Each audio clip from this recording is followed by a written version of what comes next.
Muito bem, pessoal, tudo bem? É o seguinte, vamos trabalhar aqui com relações ecológicas harmônicas, ok? Quando a gente fala em relações ecológicas harmônicas, né, lembrando que as harmônicas são aquelas em que ninguém sai prejudicado, correto? Absolutamente ninguém vai sair prejudicado de nenhuma forma, ok? Existem dois tipos, como você pode ver aqui nos slides, né? Ela pode ser intraespecífica ou ela pode ser interespecífica. As interespecíficas são chamadas divididas em colônias e sociedades, e as interespecíficas nós temos o mutualismo obrigatório, protocooperação, que é o mutualismo não obrigatório, o comensalismo e o inquilinismo, ok? Então vamos lá, vamos iniciar primeiro aqui com as relações ecológicas intraespecíficas harmônicas. Bora! A primeira são as colônias. As colônias são aquelas relações ecológicas, tá? Em que os indivíduos são da mesma espécie e geralmente eles estão anatomicamente unidos entre si, como é o caso dos corais, tá? Indivíduos da mesma espécie que vão formar uma estrutura única, beleza? Apresentando divisão de trabalho. Nós temos dois tipos de colônias. Elas são divididas em colônias isomorfas ou homeomorfas, como são chamadas, e heteromorfas. Aqui você está vendo aqui, né, as cracas. Cracas são crustáceos e esses crustáceos têm essa forma parecida, como você está vendo, né, forma cônica, e eles apresentam a mesma forma, mesma função, daí o termo isomorfo. Já as heteromorfas são aqueles que os indivíduos apresentam formas e funções diferentes, como você está vendo aqui na famosa caravela. A caravela, você tem aqui várias formas, estruturas, né, de pólipos associados, como os pneumatóforos, os gonozoides, os dactilozoides, tá? E cada uma apresenta uma função diferenciada. Nós temos aqueles responsáveis, né, pela digestão, como você está vendo aqui. Temos um outro responsável pela captura e apreensão de presas, correto? Outro indivíduo responsável pela defesa. Resumindo, formas e funções diferentes. Essas são as heteromorfas. Aí existem as sociedades, os grandes exemplos, né, são os famosos insetos sociais, cupins, formigas, abelhas, e na sociedade os indivíduos apresentam nítida divisão de trabalho, correto? E eles estão anatomicamente separados, tá? Cada um apresentando uma divisão de trabalho. Quando você fala em abelhas, nós temos aí os cupins, nós temos as operárias, os soldados, não é isso? A própria rainha. Então, cada uma vai apresentando uma diferenciação no seu trabalho. Então, nós temos abelhas, cupins e as famosas formigas, né? Os insetos sociais. Aqui nós temos os cupins, como vocês estão vendo, né? Nós temos a rainha, o rei, o operário, soldado, certo? Quando a ninfa se torna alada, como você está vendo aqui na imagem, já é um indivíduo, né, que está apto sexualmente à reprodução. Bom, gente, agora nós vamos falar das interespecíficas harmônicas. Interespecíficas são as relações entre indivíduos de espécies diferentes. As intraespecíficas são da mesma espécie e as interespecíficas, indivíduos de espécies diferentes. Então, continuando agora com as relações harmônicas interespecíficas, ok? Bom, gente, vamos falar aqui do mutualismo obrigatório. Essa imagem que você está vendo aqui são nódulos. Cada carocinho desse você tem bactéria fixadora de nitrogênio, né, a famosa Rhizobium, que está em associação íntima com a raiz. A raiz depende da bactéria, a bactéria depende da raiz para sobreviver. Isso é um mutualismo de dependência obrigatória. Temos aqui os líquens, que é a associação de algas mais fungos, né? Outro exemplo de mutualismo obrigatório.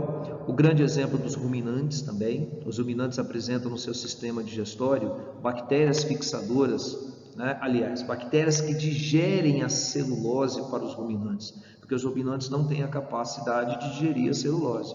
Então, o ruminante depende da bactéria, assim como a bactéria depende do ruminante. Existem também protozoários que ajudam a digerir a celulose do ruminante.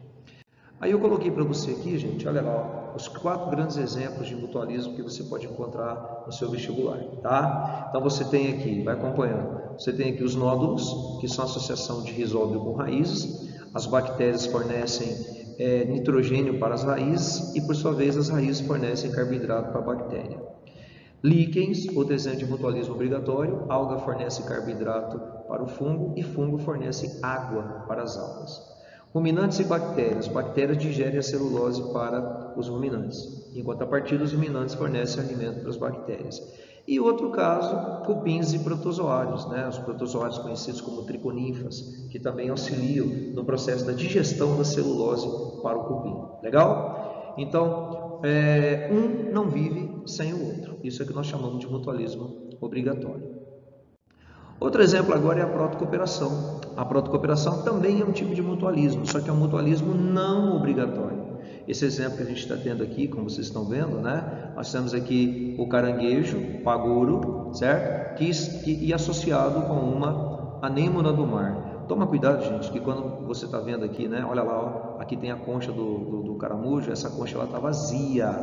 Não tem relação nenhuma entre o biológica, né? Nenhuma relação biológica entre o caranguejo e a concha, nem entre a anêmona e a concha. A relação é entre o caranguejo e a anêmona.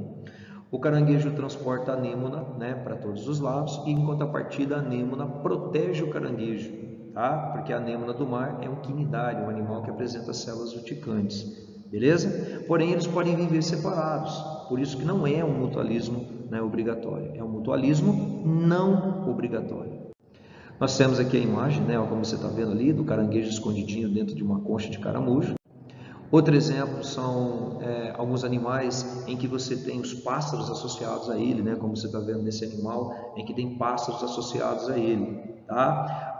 O passarinho fica retirando o carrapato do animal e, ao mesmo tempo, o animal está tendo o corpo limpo dos carrapatos. É uma associação em que os dois se beneficiam. Protocooperação. Outro exemplo é o jacaré e o pássaro paliteiro, em que o jacaré ele abre a boca, né? O pássaro paliteiro retira parasitas, por exemplo, da boca do jacaré ou do crocodilo. E aí quem se beneficia? Os dois, o pássaro que se alimenta e o jacaré ou o crocodilo que acaba tendo, né, o corpo limpo, né, a boca limpa desses parasitas, por exemplo. Bom, gente, então olha aí para você analisar. Eu coloquei aqui 3 exemplos para você, né, de protocooperação, que é mutualismo não obrigatório. O caranguejo paguro e a anêmona, actínia, né, que é o nome da espécie dela, o gado e a ave, e o jacaré e o pássaro palito, ou jacaré e pássaro paliteiro. São os 3 grandes exemplos dos vestibulares. Beleza? Continuando aqui. Comensalismo também é uma relação ecológica harmônica. Nesse caso do comensalismo, você tem aí o tubarão e a rêmora. A rêmora é esse peixinho, né, que você está vendo aqui associado ao tubarão. Importante, a rêmora não é um animal parasita, ela não retira sangue do tubarão. O tubarão ele acaba transportando a rêmora tem uma ventosa. Quando o tubarão se alimenta, restos de comida caem da boca do tubarão e a rêmora se aproveita dos restos de comida. Resumindo, apenas a rêmora se beneficia, certo? Para o tubarão é indiferente, tanto faz como tanto fez. Apenas um sai beneficiado. Quando apenas um indivíduo sai beneficiado, sem prejudicar o outro, é claro, isso é comensalismo. Beleza? Olha outra imagem aqui do tubarão, né, com a rêmora. E aí o último caso que a gente vai falar aqui de relações harmônicas hoje é o inquilinismo, também chamado de epibiose, correto? Aqui nós temos o exemplo de um peixe-agulha, né, como você está observando a ele aqui, ó, esse é o peixe-agulha. E aqui, gente, embaixo você tem um pepino do mar. Então o que acontece? O peixe-agulha, quando ele se sente em perigo, ele entra dentro do pepino do mar, ele entra pela boca do pepino do mar, se esconde lá dentro. E nenhum animal predador vai ser louco de comer o pepino do mar, porque o pepino do mar é um animal equinoderme, ele tem espinhos pelo corpo. Então, e aí ele acaba protegendo o peixe-agulha. O peixe-agulha não vai ser digerido pelo pepino do mar, ele é adaptado. Então, o peixe-agulha entra no pepino do mar, se esconde dentro do pepino do mar. E depois ele sai pelo ânus do pepino. Dá uma olhada que doideira aqui, ó, né? Você pode ver que ele está saindo pelo ânus do pepino do mar. Então ele entra pela boca, sai pelo ânus e não prejudica o pepino. Então o peixe-agulha está usando o pepino do mar como abrigo, correto? Isso é chamado de inquilinismo ou epibiose. Aí, ó, esse é o peixe-agulha e esse é o pepino do mar.